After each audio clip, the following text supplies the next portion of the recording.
Yes, children. So, good evening. Once again, we are there.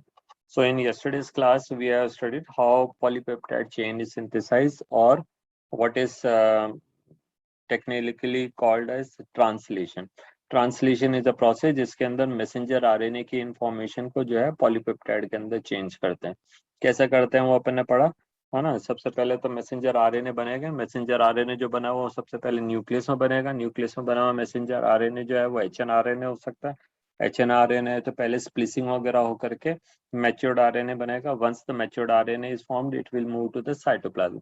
Once it come to the cytoplasm the ribosome small unit जो है small unit of the ribosomes that will uh, start looking for AUG from 5 end। तो 5 end से घुसेगा वो। suppose this is the messenger RNA, so the small subunit of the messenger RNA will it enter from here and look for AUG। say for example here it encounter the AUG, तो वो AUG और उसके बाद वाले codon दो codon को लेकर के और उनको मतलब साथ में ले लेगा। ठीक है, and it will stick to there. Then the large subunit also comes and attach on it. ठीक है, एंड ये जो प्रोसेस हुआ that is attachment of the small subunit and large subunit है ना subsequently, this is called initiation। soon the tRNA loaded with methionine will come on to the AUG। ठीक है, क्योंकि methionine जो है वो जो टीआरएनए कंटेन करता है उसके पास जो एंटीकोडोन है वो बिल्कुल एयूजी के ऊपर फिट होता है, वो आकर के उस पर लगेगा है ना। First codon will be methionine and then second codon जो है वो जो भी आपका कोडोन है उसके रेस्पेक्ट पे जो भी टीआरएनए होगा that will come along with its amino acid। when the two amino acid come close at the P and A side, the bond is formed between the amino acids, that is peptide bond। and no sooner the peptide bond is formed, the first tRNA is released from there। then the entire ribosome जो है वो shift from this codon to the next codon। so जो A site will become P and the further next जो था वो अब A site बन जाएगा। and then tRNA comes on the messenger on the ribosomal RNA at A site, it reads and it brings along with its amino acid and sticks। and then two amino acid between the second and the third one जो है उनके amino acid के बीच में bond बन जाएंगे and the second tRNA will also free it away। so this way it will go on from codon to codon to codon to codon till it encounters the stop codon। Stop codon हमने वहां पे पढ़े तीन तरह के हैं, या तो वो UAA होगा या UAG होगा या UGA होगा। No sooner it encounters one of these codon, either UAA और UAG और UGA, देन क्या होता है वो क्या कहते हैं टर्मिनेशन फैक्टर वहां पर आएगा, रिलीजिंग फैक्टर, वो उसको न्यूली सिंथेसाइज पॉलीपेप्टाइड को रिलीज करा देगा and the ribosomes will also detach from there. and again if the same process has to same the same translation is required, तो फिर वो tRNA जो है वापस से शुरू 5 एंड से वापस से एंटर हो जाएगा। तो this is how the protein synthesis the या polypeptide formation will continue। okay, so this will be repeated again and again and again and again as many number of polypeptides are required to be produced। ठीक है, तो हमको काफी कुछ चीजें मालूम पड़ गई है अब तक जो है। हमको जो जीन की सीक्रेट थी वो आपको काफी हद तक पता पड़ गई है, क्योंकि अब हम जानते हैं कि मतलब जेनेटिक मटेरियल डीएनए है और डीएनए एक आरएनए बनाता है, ये भी हमको समझ आया। फिर आरएनए से जो है वो आरएनए सिंगल स्ट्रैंडेड है, उससे सिंगल स्ट्रैंडेड पॉलीपेप्टाइड चेन बन सकती है। ठीक है, कोडोन्स अपन ने पढ़ लिए कि कौन कौन से कोडोन होते हैं, तीन तीन नाइट्रोजन बेस के एक एक कोडोन होता है। ठीक है, codon are always read in the contiguous fashion है ना। और मैसेंजर आरएनए में किस तरह से वो राइबोसोमल आरएनए लगता है और AUG is the starter codon and उसके हिसाब से वो जो है किस तरह से आगे से आगे से आगे से आगे बढ़ते चल जाएंगे।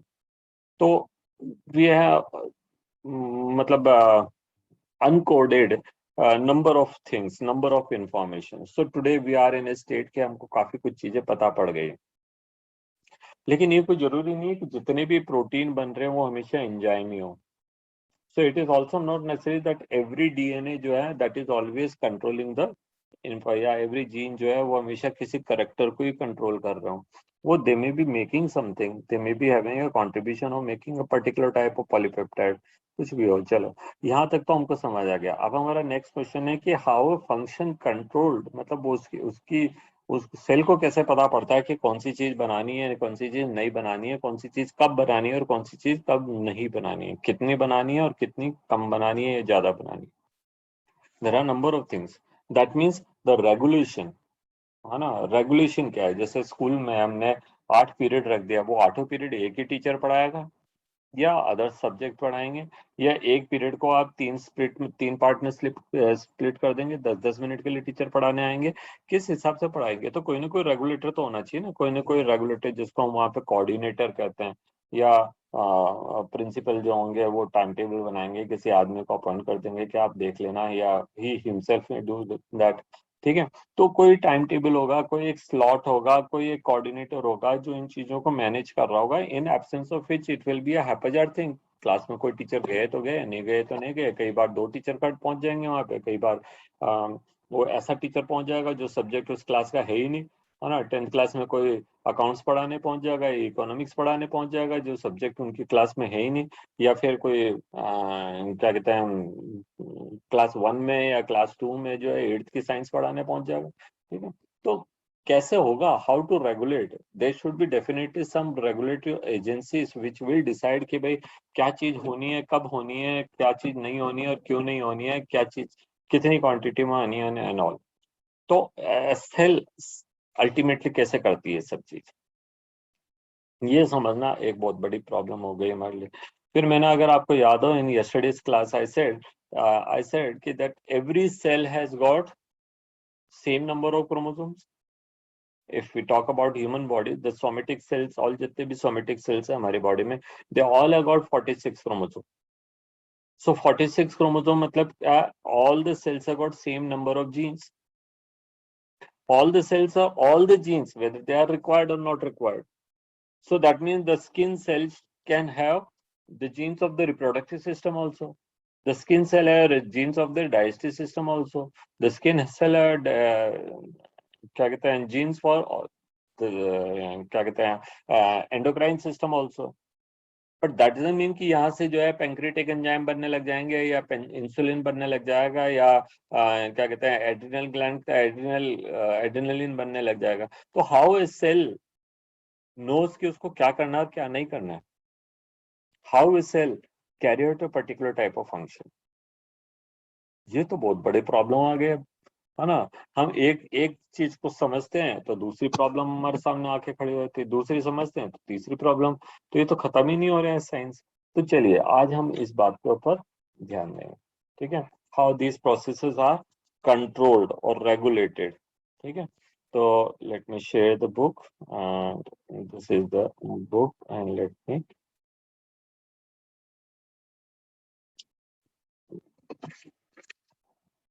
Okay, regulation of gene. ठीक है, एक जीन कैसे काम कर रहा है, तो आज हमको ये पढ़ना है।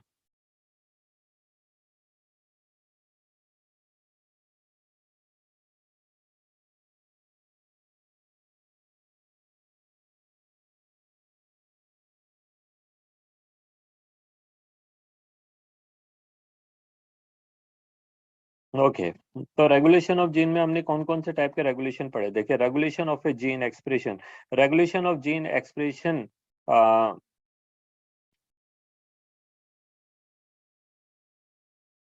regulation of gene expression to a very broad term may be occurring at the various level। Regulation कौन कौन सी जगहों पे हो रहा है, देखिए रेगुलेशन जो है वो वेरियस लेवल पे हो रहा है, considering that the gene expression results in the formation of polypeptide. ये तो बात हमको समझ आ गई कि जीन एक्सप्रेशन जो है अल्टीमेटली किस चीज को कंट्रोल कर रहा है, वो पॉलीपेप्टाइड चेन बना रहा है।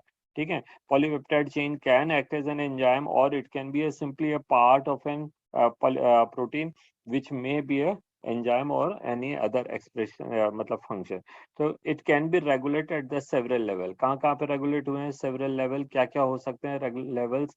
तो in eukaryote the regulation could be exerted at पहला ट्रांसक्रिप्शन लेवल। ट्रांसक्रिप्शन लेवल क्या है, दैट इज कैसे वो डीएनए से आरएनए बनाएगा।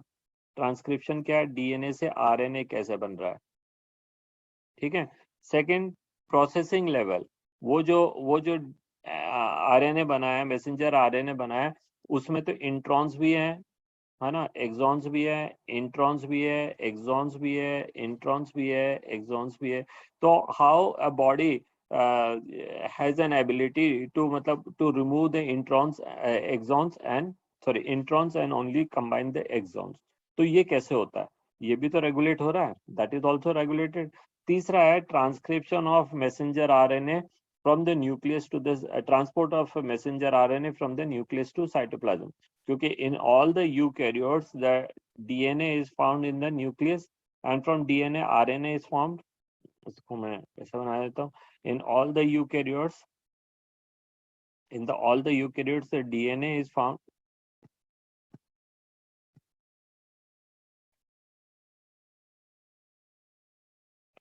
DNA is found in the nucleus. From DNA and RNA is produced. The RNA में place मतलब introns and exons, ठीक है। और उसको अगर अपन ने मैच्योर कर दिया, say for example after maturity it turns to, ये मैसेंजर आरएनए हमारा बन गया। अभी ये मैसेंजर आरएनए कहाँ पड़ा है? अभी हमारे मैसेंजर आरएनए कहाँ पड़ा है? This messenger RNA is in nucleus, so this messenger RNA has to pass from the nucleus to the cytoplasm where it will come in contact with the ribosomes, ठीक है। अच्छा, एक बात और मेरे को बताना था, that is in the prokaryotes, ये एडिशनल है, मतलब हम अभी तो बात केवल यूकैरियोट्स की कर रहे हैं, मैं अभी प्रोकैरियोट्स के बारे में बता रहा हूँ जो अलग से। तो क्या है, ये प्रोकैरियोट्स के अंदर अपन ने पढ़ा था, जैसे ये डीएनए है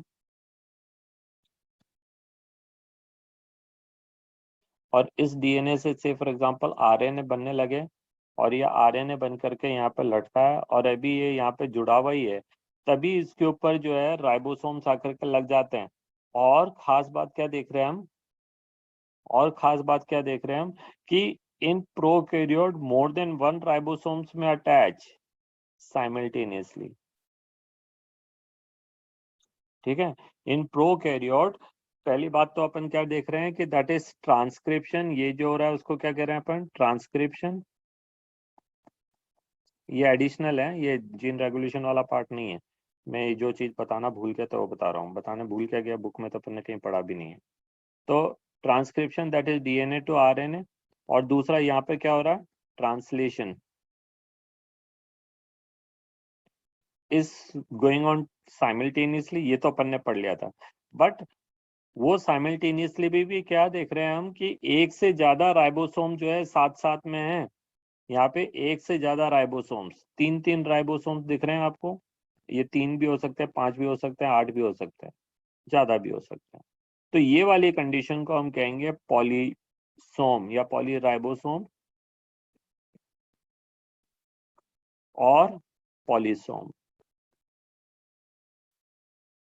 सो कई बार क्वेश्चन पूछा जाता है, what do you understand by polyribosome और पॉलीसोम।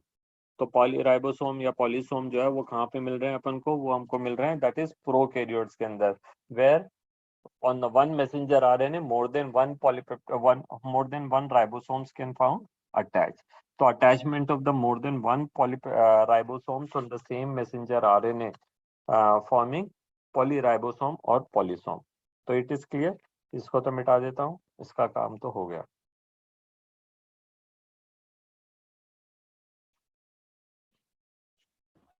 Sir doubt. बोलो। सर एक राइबोसोम ही तो पूरे प्रोसेस को कंप्लीट देता है सर, नहीं, फॉर्मेशन, प्रोटीन वहाँ पे जो फॉर्मेशन है को। वहाँ पे जो है इन प्रोकैरियोट्स की केस के अंदर, जहाँ अभी मैंने बताया था वहाँ पे, कि ईच राइबोसोम जो है एक स्मॉल स्ट्रेच को ही कंट्रोल करेगा, ठीक है। एक राइबोसोम ने मान लीजिए अगर मैं कहता हूँ कि एक राइबोसोम ने यहाँ से यहाँ तक का स्ट्रेच बनाया, एक ने यहाँ से यहाँ तक का बनाया, दूसरे ने यहाँ से यहाँ तक का बनाया, तीसरे ने यहाँ से यहाँ तक का बनाया, फाइनली उनको जोड़ दो और वो एक पॉलीपेप्टाइड बन जाती है पूरी, ठीक है। तो वहाँ मतलब in the prokaryote it is found, prokaryote since they were finishing their life very soon, उनको जल्दी जल्दी से काम करना था, तो उनके अंदर ये फीचर मिलता है। हम में नहीं मिलता है यूकैरियोट्स में। यूकैरियोट्स में at a time only one ribosome is there which is finishing the process from one end to the other end, ठीक है, तो वो पॉलीपेप्टाइड बनाएगा। तो हम यहाँ पे पढ़ रहे थे 4 जगहों पे हमको रेगुलेशन की जरूरत है। ट्रांसक्रिप्शन होगा कि नहीं होगा, कौन सा वाले सेगमेंट का होगा, कब होगा एंड ऑल। प्रोसेसिंग की स्प्लिसिंग होगी तो कौन कौन से जगह पे होगी, what are the spliceosome, what are the introns and what are the exons, how gene come to know, या मतलब how this process, how this thing is done। and third is transport, वो मैसेंजर आरएनए जो है वो nucleus से cytoplasm में कैसे जाएगा। एंड चौथा जो है ट्रांसलेशनल, कि वो कैसे आएगा, कैसे स्मॉल यूनिट जो आता आके लगती है, लार्ज सब यूनिट उसमें आके लगती है, हाउ द प्रोसेस जो है that start from the AUG and ends at the termination point या स्टॉप कोडॉन। ठीक है, तो ये सब कुछ कैसे हो रहा है ये हमारे को समझ नहीं आ रहा था। तो इसके लिए भी हमको जो है अल्टीमेटली सम साइंटिस्ट जो है they came across another process that is called lac operon. तो जब वो स्टडी कर रहे थे क्या कहते हैं लैक्टिक एसिड बैक्टीरिया को, तो उन्होंने एक नई चीज देखी। तो हम देखते हैं लैक ऑपेरॉन। ठीक है, यहाँ से पढ़ाता हूँ lac operon. Okay, the gene in a cells are expressed to perform a particular function in a set of particular function or a set of function। Genes होते हैं किसी भी सेल के अंदर, genes are express to perform a particular function. हो सकता है एक पर्टिकुलर फंक्शन को कर रहे हो या फिर more than one function, set of functions. ठीक है, for example if an enzyme called beta galactosidase is synthesized by E coli is used to catalyze or hydrolyze the disaccharide। कौन सा disaccharide है? लैक्टोज। लैक्टोज जो होता है वो किसका बना है? ग्लूकोज एंड गैलेक्टोज का। Lactose is the disaccharide which is made up of glucose and galactose। The bacteria use them as a source of energy। किसको?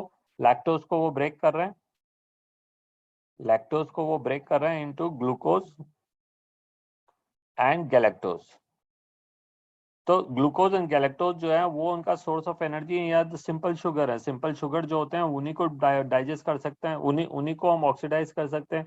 We have not read a process in which our body is using lactose for energy generation.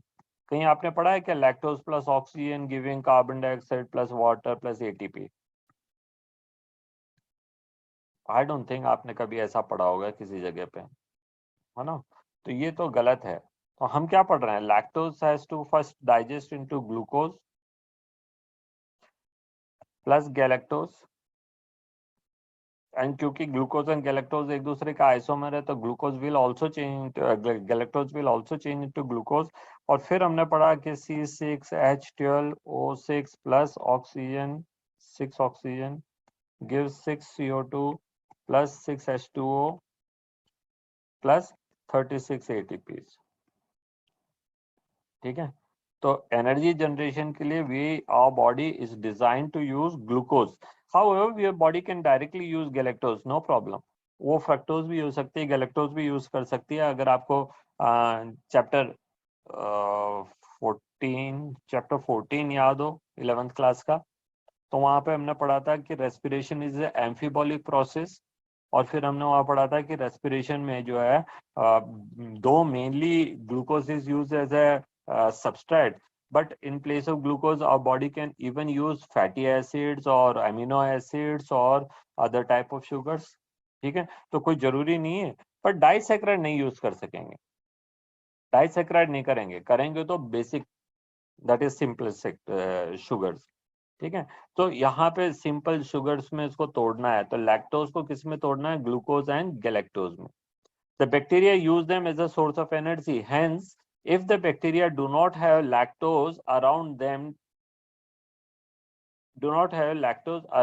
to be utilized as a source of energy, they would no longer require to synthesize enzyme beta galactosidase, because beta galactosidase is used to digest lactose. तो lactose को तोड़ने के लिए उनको इसकी जरूरत पड़ रही है। तो जब अगर लैक्टोज ही नहीं होगा तो वो बीटा गैलेक्टोसाइडेज का करेंगे क्या? अगर लैक्टोज ही नहीं है तो बॉडी जो है वो बैक्टीरिया जो है वो बीटा गैलेक्टोसाइडेज का करेंगे क्या? इस प्रोसेस को यहाँ पे लिख देता हूँ दोबारा से, है ना। बॉडी किसको तोड़ती है? मतलब लैक्टोज को इनटू ग्लूकोज एंड गैलेक्टोज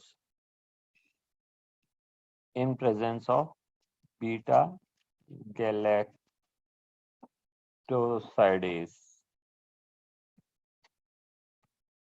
ठीक है। इस एंजाइम्स की प्रेजेंस में जो है यही टूटता है। अगर ये लैक्टोज ही नहीं है तो इसकी क्या जरूरत है? If there is no lactose then what is the need of this? ठीक है, तो सिंपल सी बात है कि no lactose means no galactosidase is required. ठीक है, तो ये तो बात हमको समझ आ गई। तो इसका मतलब how a body come to know कि भाई लैक्टोज नहीं है, अब हमको बीटा गैलेक्टोसाइडेज नहीं बनाना है। So therefore, in a simple terms, it is the metabolic or physiological or environmental condition that regulate the expression of a gene. ठीक है? How a body come to know?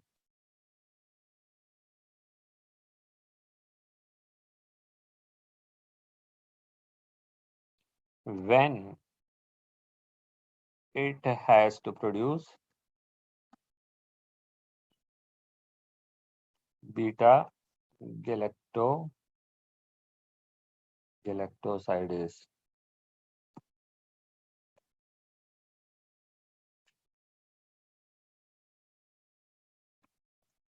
ठीक है, तो बॉडी को कैसे मालूम है कि लैक्टोज आ गया कि नहीं आया, कि अब अपन को बनाना है कि अब अपन को नहीं बनाना? ठीक है, तो ये एक metabolic, physiological and environmental condition है that regulate the expression of a gene. मतलब किस चीज पे डिपेंड कर रहा है वो, कि वो मेटाबॉलिक प्रोसेस होगा तो वो एक्सप्रेशन, वो जीन बनाना है या जीन की एक्टिवेट करना है या फिजियोलॉजिकल करना है तो करना, या एनवायरमेंटल, इनमें से कोई कंडीशन है तभी उनको वो जीन को एक्सप्रेस करना है, अदरवाइज नहीं करना है। मेटाबॉलिक क्या कह रहा है कि अगर लैक्टोज आ गया, ठीक है। एनवायरमेंटल, फिजियोलॉजिकल मैं अभी थोड़ी देर में बताता हूँ। एनवायरमेंटल, जैसे मान लीजिए मैंने आपको बहुत कॉमनली मैं एक एग्जांपल देता हूँ कि when we are expose to the sun for a longer duration melanin बनने लगता है। ठीक है, तो मिलेनिन बनाना है या नहीं बनाना वो एनवायरमेंटल फैक्टर के ऊपर डिपेंड कर रहा है। फिजियोलॉजिकल फैक्टर, ये सेवरल फिजियोलॉजिकल फैक्टर्स हैं जहाँ पे हम जानते हैं कि मतलब हमारी बॉडी की पर्टिकुलर नीड होती है ना, कि मान लीजिए प्रोटीन सिंथेसिस कराना, या प्रोटीन सिंथेसिस को छोड़ दीजिए, चलिए आप अगर बॉडी फूड को डाइजेस्ट कराना है तो आपको हाइड्रोक्लोरिक एसिड बनाना होगा। नहीं कराना है तो अगर बॉडी के अंदर फूड नहीं आया, कोई उस तरह का फूड नहीं है, तो आपकी बॉडी को क्या जरूरत है? हाइड्रोक्लोरिक एसिड की। ठीक है, तो ये कई सारी चीजों पे डिपेंड कर रहा है। वो किस बात पे डिपेंड कर रहा है कि वो मेटाबॉलिक नीड है कि नहीं है, फिजियोलॉजिकल कंडीशन वैसी है कि नहीं है, एनवायरमेंटल कंडीशन चेंज हो गई है तो कौन सा वाला जीन अपन को एक्सप्रेस कराना है। तो ये किस बात पर डिपेंड कर रहा है? The development and differentiation of the embryo into an adult is also a result of coordinated regulation and expression at the several gene. तो ये तो बल्कि मैं आपको कल पिछली क्लास में भी बता चुका हूँ, पहले भी बता चुका हूँ, ऐसे कभी एक्सप्रेस करते हुए भी मैंने आपको बताया कि जब जब वो सिंगल सेल था, वो सिंगल सेल से 2 सेल बनी, 2 से 4 सेल बनी, 4 से 8 सेल बनी, 8 से 16 सेल बनी, और जब सेल बढ़ते बढ़ते फिर एक टाइम आया मोरूला बना, मोरूला से ब्लास्टुला बना,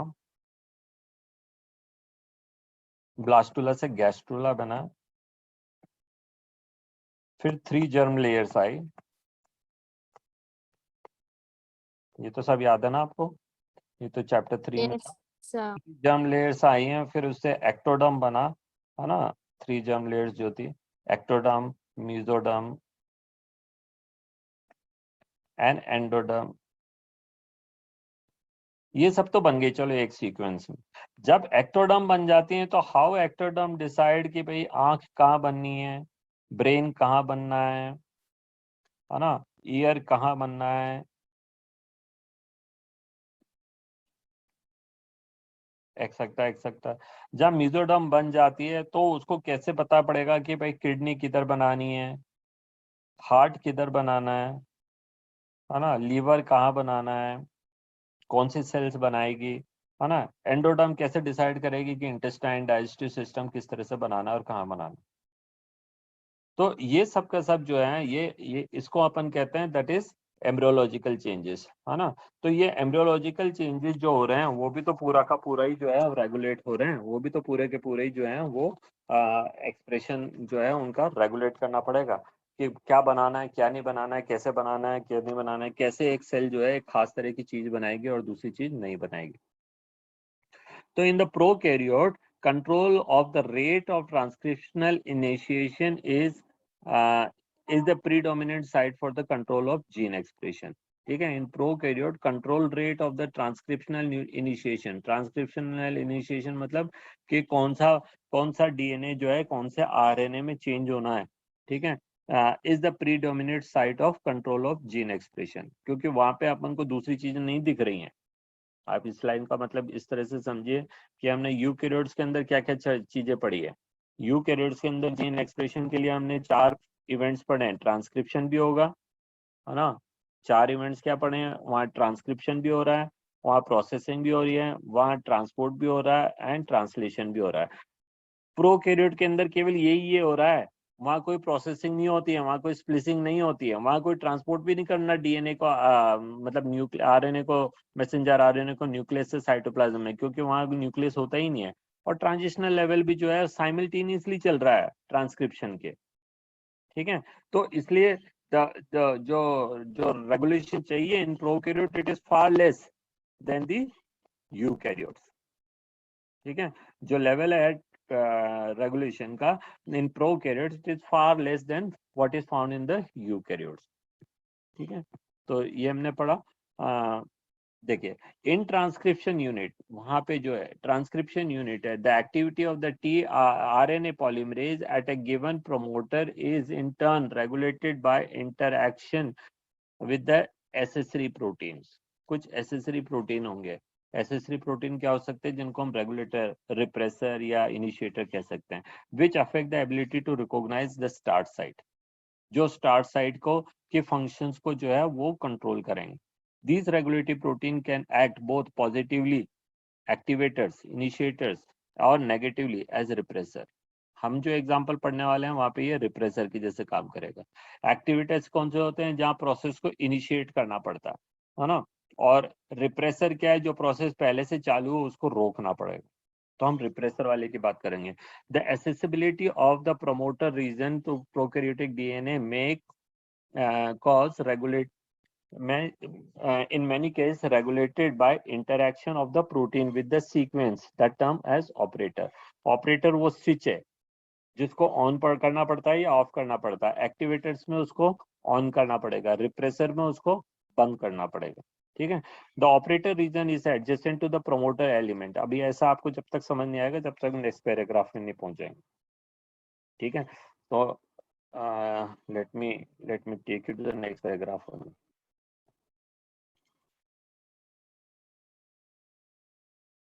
यहाँ अगर हम देखेंगे, यहाँ हम देखेंगे तो ये जो हमारे Z, Y एंड A जो है, ये जो दिखा रखे हैं Z, Y एंड A, ये स्ट्रक्चरल जीन्स है, ये स्ट्रक्चरल जीन है, बनाना तो ये है। इनको कंट्रोल कौन कर रहा है, ऑपरेटर कर रहा है। ऑपरेटर को इस केस के अंदर रिप्रेसर जो है वो बांध करके रखता, बोले तुम काम नहीं करोगे। किसी और केस के अंदर हो सकता है कि उसको एक्टिवेट करना पड़ेगा, बोला कि ये करो, तब कहीं जाकर के वो इसका प्रोसेस सिंथेसाइज करेगा, ठीक है। तो ऑपरेटर को स्टार्ट करना है या रोकना है, इनिशिएट करना है तो या एग्जिबिट मतलब इनिबिट करना है, उसके वो एक तरह का रेगुलेशन है, ठीक है। तो that kind of regulation we are talking about just now.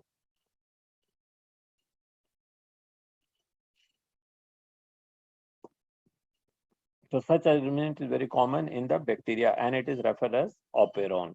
ऐसे सिस्टम को हम वहाँ पे क्या कहेंगे, ऑपेरॉन कहेंगे इन बैक्टीरिया।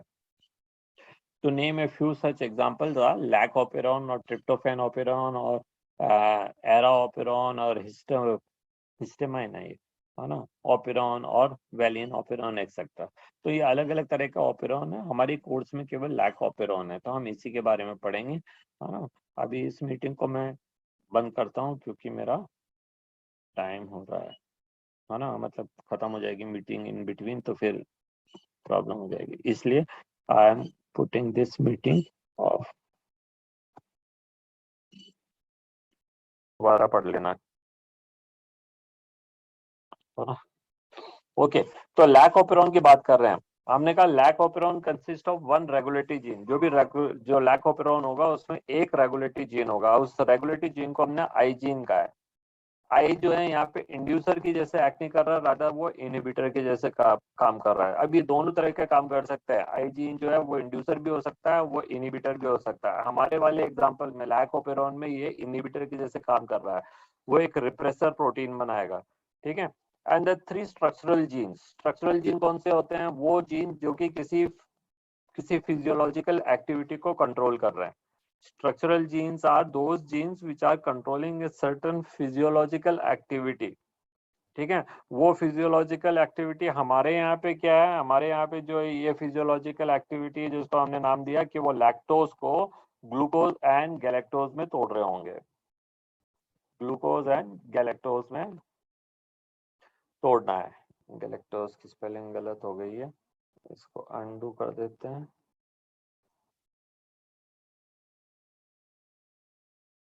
तो ग्लूकोज और गैलेक्टोज में लैक्टोज को तोड़ना, जो ये हमारी नीड है, इससे हमारी कोई फिजियोलॉजिकल एक्टिविटी कंट्रोल हो रही है। इसको कंट्रोल करने के लिए जो जीन की जरूरत पड़ रही है वो 3 जीन्स हैं। वो gene in in Z, Y और A से कंट्रोल होते हैं। 3 जीन्स जो उसके लिए चाहिए वो 3 जीन्स ये हैं, और इसके लिए 3 एंजाइम्स चाहिए होती हैं। वो 3 एंजाइम्स के नाम है बीटा गैलेक्टोसाइडेज, ठीक है, और इसके अलावा एक है परमिएज और एक है ट्रांसएसिटाइलेज, ठीक है। 3 जीन्स जो हैं Z, Y और A जो हैं वो तीन प्रोटीन्स को कंट्रोल करेंगे, 3 एंजाइम्स को कंट्रोल करेंगे। वो 3 एंजाइम्स के नाम दे रखे हैं यहाँ पे, देखिए अगर आप ये वाला डायग्राम देखेंगे तो आपको समझ आ रहा है यहाँ पे Z is a structural gene, Y is a structural gene and A is a structural gene। ये Z जो होता है वो बीटा गैलेक्टोसाइडेज बना रहा है, Y जो है वो परमिएज बना रहा है, और A जो है वो ट्रांसएसिटाइलेज बना रहा है। गैलेक्टोसाइडेज जो होता है वो लैक्टोज को ग्लूकोज एंड गैलेक्टोज में तोड़ता है। परमिएज जो है वो परमिएबिलिटी को चेंज कर देता है, और ट्रांसएसिटाइलेज इस प्रोसेस को कंट्रोल करता है, ठीक है। इस प्रोसेस को समहाउ ये जो है इस प्रोसेस को कंट्रोल कर रहा होता है, ग्लूकोज को गैलेक्टोज को ग्लूकोज एंड गैलेक्टोज में तोड़ने का, ठीक है। इसका function is not very clearly known. इसका फंक्शन हमको पता है, इसका फंक्शन हमको पता है, हो सकता है अब इसके फंक्शन भी पता हो, लेकिन अपनी बुक में ये मेंशन नहीं है। तो जब मेंशन नहीं है तो हमको इसके बारे में कुछ ज्यादा चिंता करने की जरूरत नहीं है, वो पूछा भी नहीं जाएगा, ठीक है।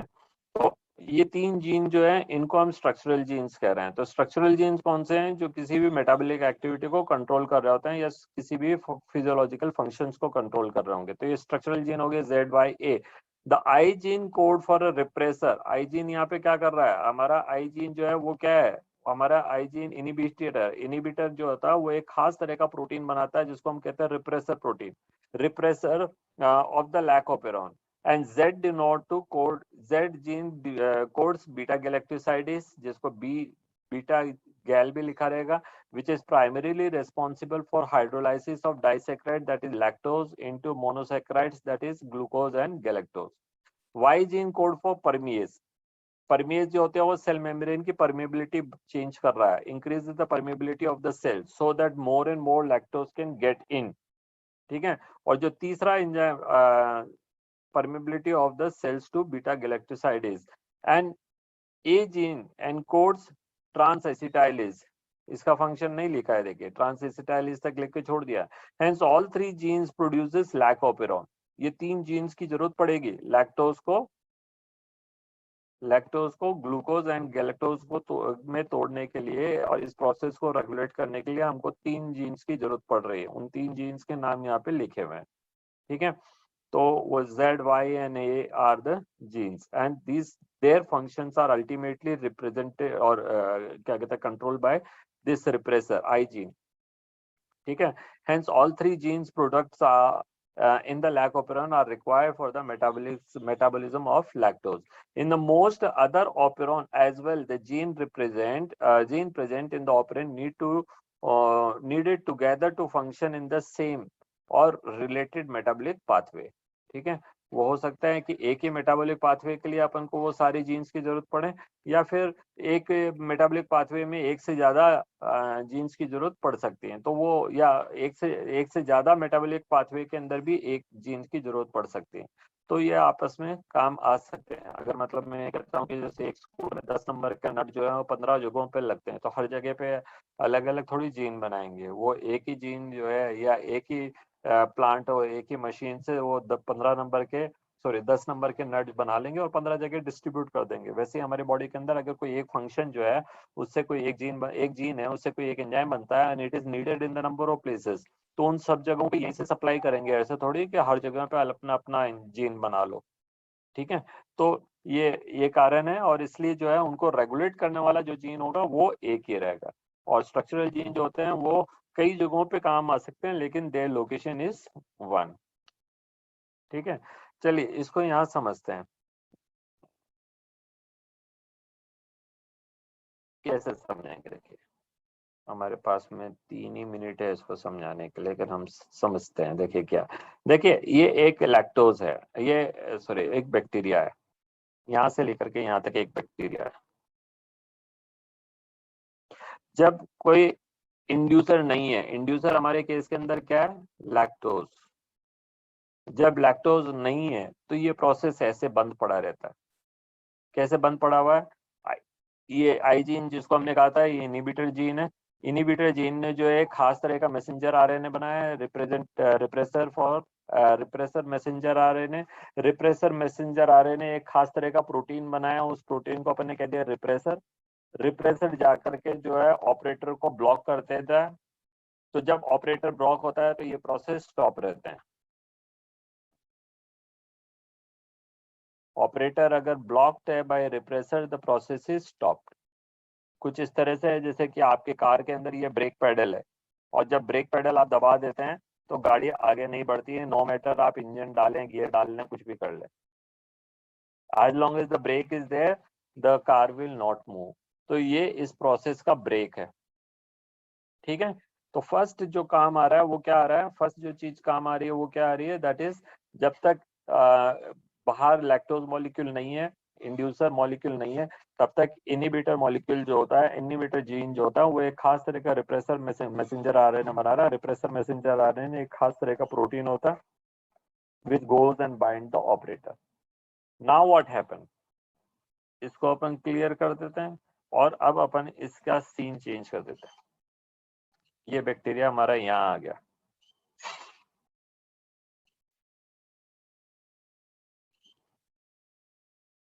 ठीक है, ये हमारा बैक्टीरिया यहाँ आ गया।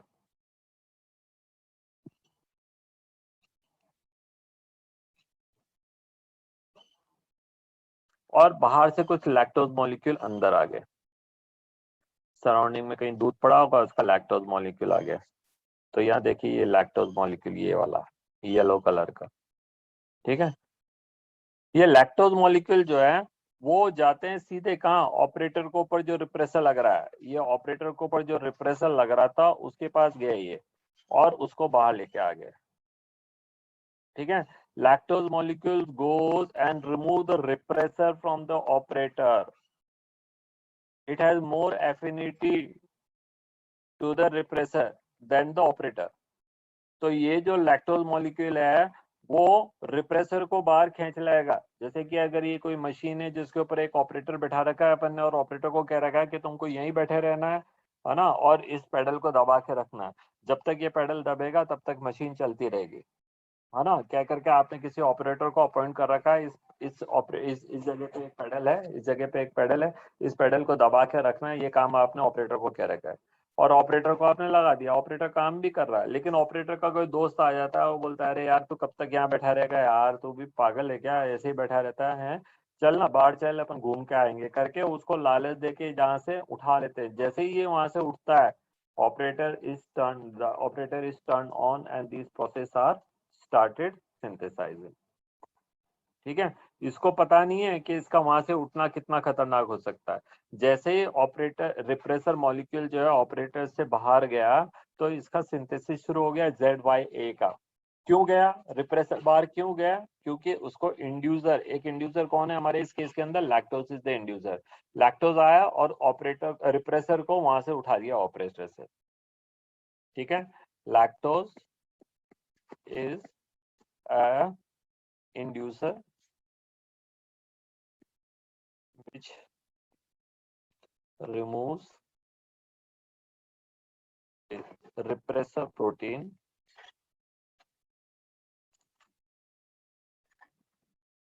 from operator to turn the switch on। ठीक है, नॉर्मली ये स्विच ऑफ रहता है, जैसे ही ये यहाँ से उठेगा ये स्विच ऑन हो जाएंगे, और जैसे ही ये स्विच ऑन होंगे ये मैसेंजर आरएनए बनने लग गया। और ये कैसा messenger RNA? If you remember मैंने कहा था एक मैसेंजर आरएनए जो एक से ज्यादा टाइप के पॉलीपेप्टाइड को बना सकता है उसको हम क्या कहते हैं? पॉलीसिस्ट्रोनिक। ये पॉलीसिस्ट्रोनिक मैसेंजर आरएनए, ये एक सिस्ट्रॉन, ये दूसरा सिस्ट्रॉन और ये तीसरा सिस्ट्रॉन, तीनों सिस्ट्रॉन से अलग अलग तरह के पॉलीपेप्टाइड बन रहे हैं। पहले वाले से बीटा गैलेक्टोसाइडेज, दूसरे परिमेज और तीसरा ट्रांसएसिटाइलेज, तीनों के तीनों एक ही मैसेंजर आरएनए से बन रहे हैं। यहाँ पे देखिए जीन इनके अलग थे, एक्सप्रेशन इनके अलग है, लेकिन मैसेंजर आरएनए एक ही है। तो जब एक ही मैसेंजर आरएनए एक से ज्यादा पॉलीपेप्टाइड को कंट्रोल करते हैं तो उसको कहते हैं पॉलीसिस्ट्रोनिक।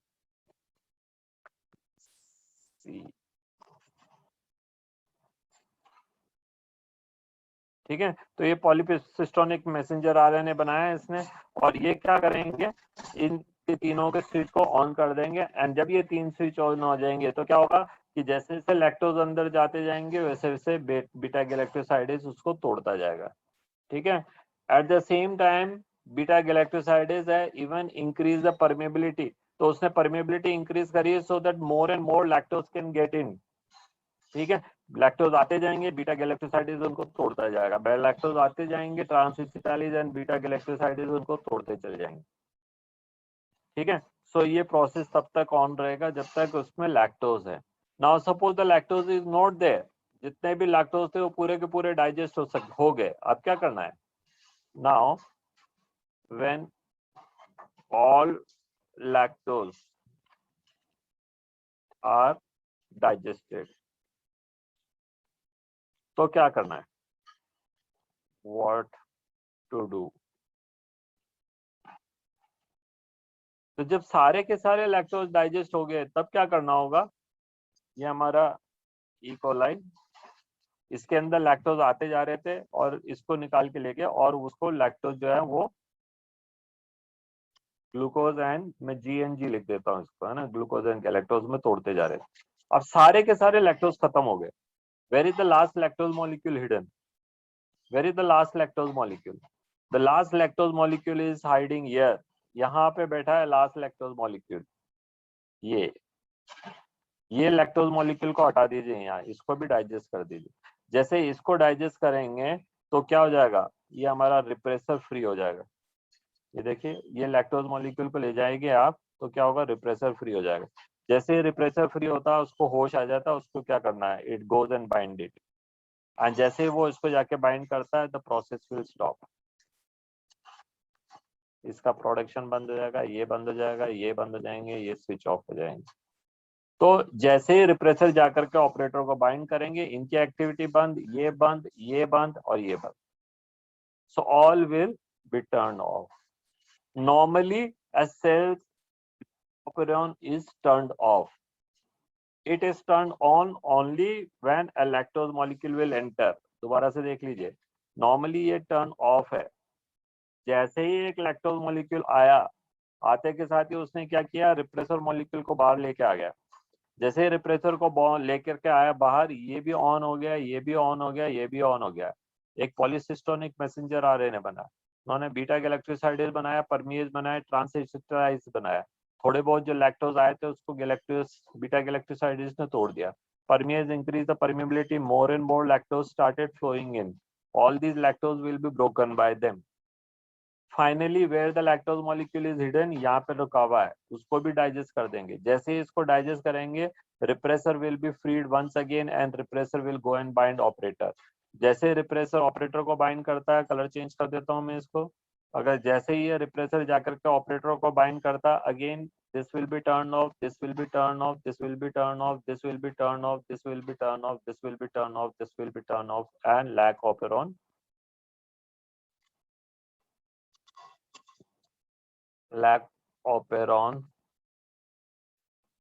is turned off। तो हमको क्या बात मालूम पड़ी इस पूरे प्रोसेस से? What we understood, this is actually a gene expression, this is actually a gene expression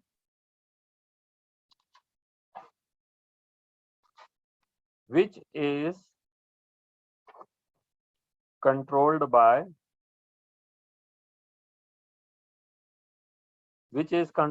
what? कैसे कंट्रोल हो रहा है ये? फीडबैक मैकेनिज्म से।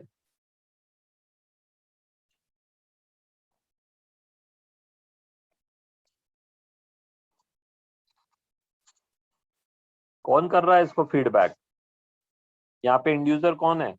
Inducer is lactose. Lactose feedback दे रहा है कि उसको करना है या नहीं करना है। As long as lactose is there, the process will be turned off. जैसे ही लैक्टोज हट गए वहां से, the process will be turned off।